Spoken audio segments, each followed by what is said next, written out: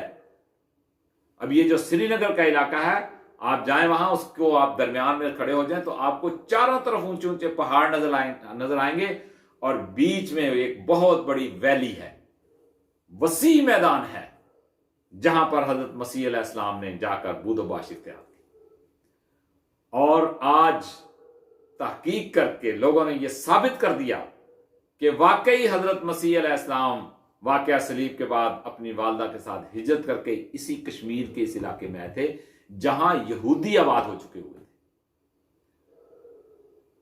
تو یہ ایک ایسی زبردست پیش گوئی ہے جو یسائیہ میں موجود ہے، اور حضرت مسیح علیہ السلام کو اس طرح سے خدا نے اٹھا کے پھینکا ہے، یروشلم سے پھینکا ہے وہ گیند، اور سیدھا آ کر کشمیر کے وسیع میدانوں میں آ کر گرا ہے۔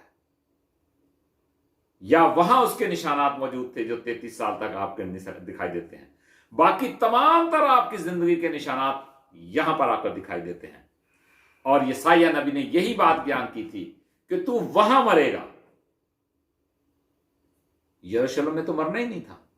یسائیہ نبی کا صحیفہ موجود ہے، وہاں تو خدا نے اس کی کمر پکڑے رکھی، ایلی ایلی لما سبقتنی کی دعا سنی گئی۔ یسائیہ نبی کے کہنے کے مطابق اس کی عمر دراز ہوئی۔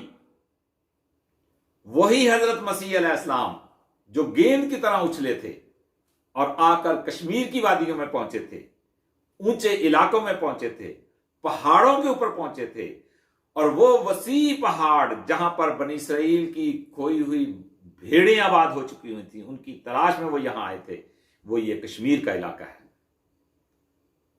اس سے بڑی صداقت یسائیہ نبی کے صحیفے کے میں اور کیا دکھائی دی جا سکتی ہے؟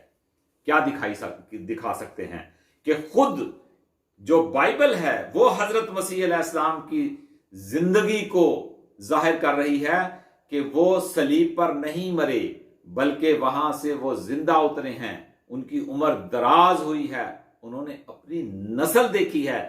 اور جو لوگ محقق ہیں، جو لوگ کشمیر کے رہنے والے ہیں، آج بھی وہ لوگ کہتے ہیں کہ یہ جو قبر ہے یہ ہمارے بزرگ کی ہے اور یہ ہمارا آباء و اجداد میں سے ہے، ان کی نسل آج بھی وہاں پر موجود ہے۔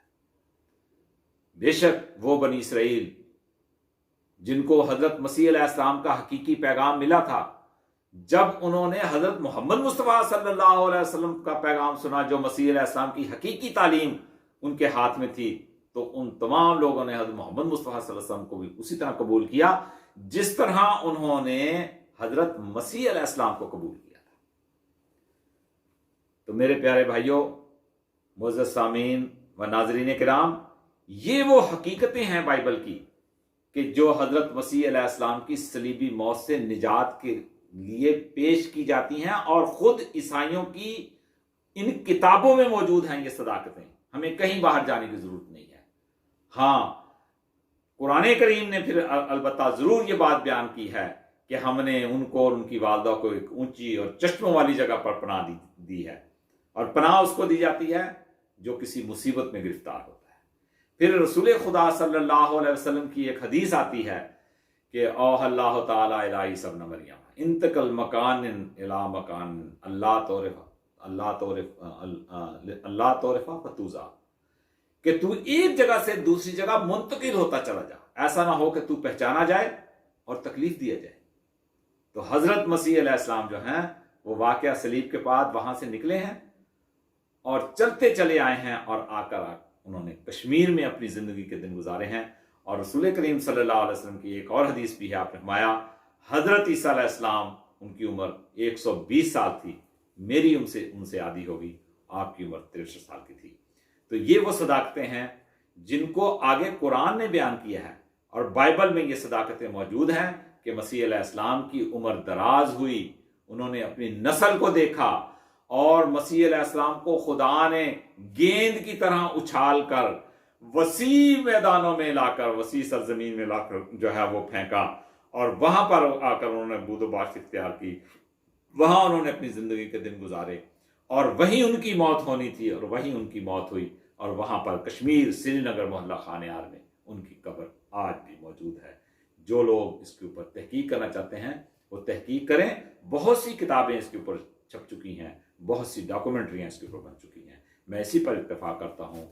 انشاءاللہ تعالی اب آئندہ کوئی دوسرا پروگرام لے کر میں آپ کی خدمت میں حاضر ہوں گا۔ تب تک کے لیے مجھے اجازت دیجیے۔ السلام علیکم ورحمۃ اللہ وبرکاتہ۔